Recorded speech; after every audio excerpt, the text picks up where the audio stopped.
Jason, hey, Mike Barber from the Richmond Times-Dispatch. Coming into today, what did you hope to accomplish, and do you feel like you were able to get that done? I just wanted to come out here and perform and just make sure that I didn't miss anything on my end. Just making the right reads, getting the ball to the right person, and I believe all the reads that I made today were the correct ones. But, we got off to we didn't really get off to a start on offense. It was kind of a struggle on offense a little bit, but, that happens. It's football. They played great on the other side of the ball, but, it was just good to get out there in front of everybody on this day and just be able to play the game that we love, Coach Pry mentioned that obviously your offensive line group had some issues blocking the defensive front. How much did that kind of maybe throw off the rhythm or timing of what you were trying to accomplish?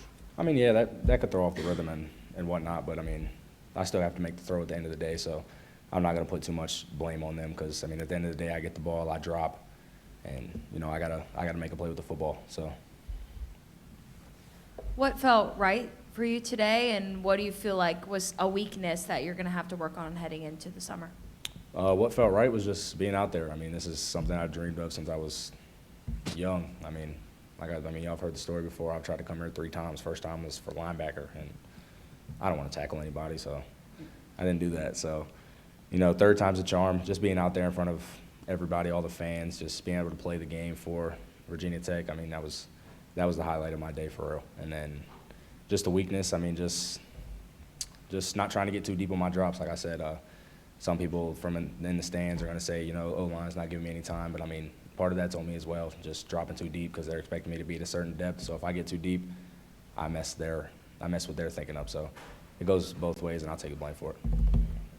Jason, you've mentioned multiple times how much of this was a dream for you and still is. What were those emotions like running out of that tunnel for the first time in a Virginia Tech uniform? Crazy. You go look at my 24/7 my senior year. I was here. I couldn't even tell you how many times. And just to be able to run out there in front of the fans as a Hokie player was just something just something you dream of, just playing at the next level, and then just be able to do it at your dream school is just something even better. Oh yeah, 100%. I had chills. Hey, what's it been like to work with Grant? I know it's competition, obviously, for that spot, but obviously there's a lot of camaraderie there. What's it been like? Obviously, both of you guys are also transfers too, so I'm sure that helps a little bit. Yeah, it's been good.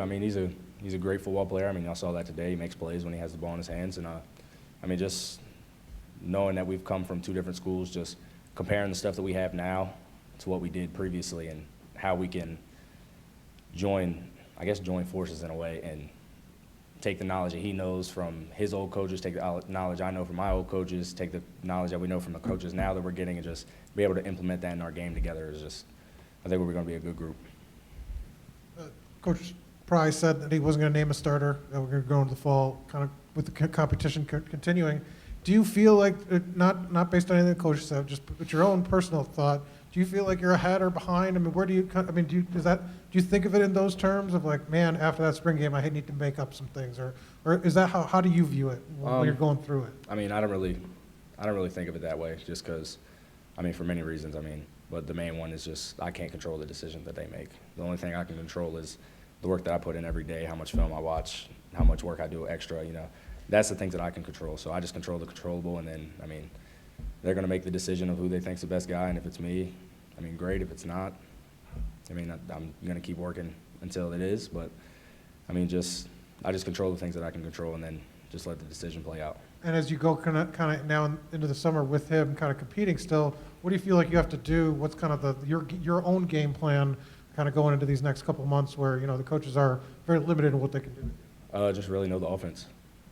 That's the main thing for this position, is just knowing everything that every person in the offense has to do, so it comes faster for me, Just knowing what each receiver does, the blocking assignment, the running back, the landmark I have to get him the ball at, just things like that, just to make the whole operation and execution point go smoother.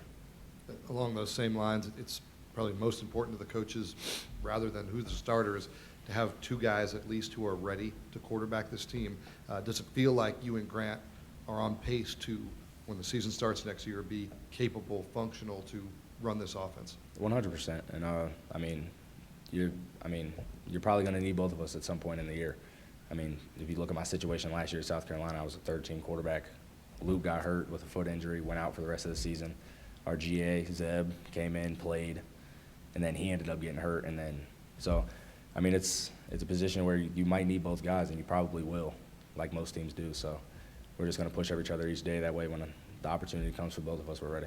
And I know you didn't have him with you today, but what's your work been with Caleb Smith, and what has he shown you in this spring camp? Oh, he's great. I mean, he's really fast. He was a lot faster than I anticipated.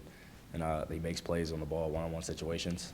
He makes a lot of great catches, contested catches, and I'm looking forward to seeing him improve. How would you assess your chemistry with the receiving group? I know that you had a couple of drops, but how would you assess the growth in your chemistry now? Oh, it's been fun to work with those guys. I mean, Jaden, Steven, all those guys, I mean, they put in work just like we do every single day. And, you know, I'm going to throw them the ball as best I can. And, I mean, they're going to catch us. I mean, sometimes they'll drop it. That happens. Sometimes I throw interceptions. That happens. You know, it's just part of football. But, I mean, I love working with those guys, each and every one of them. And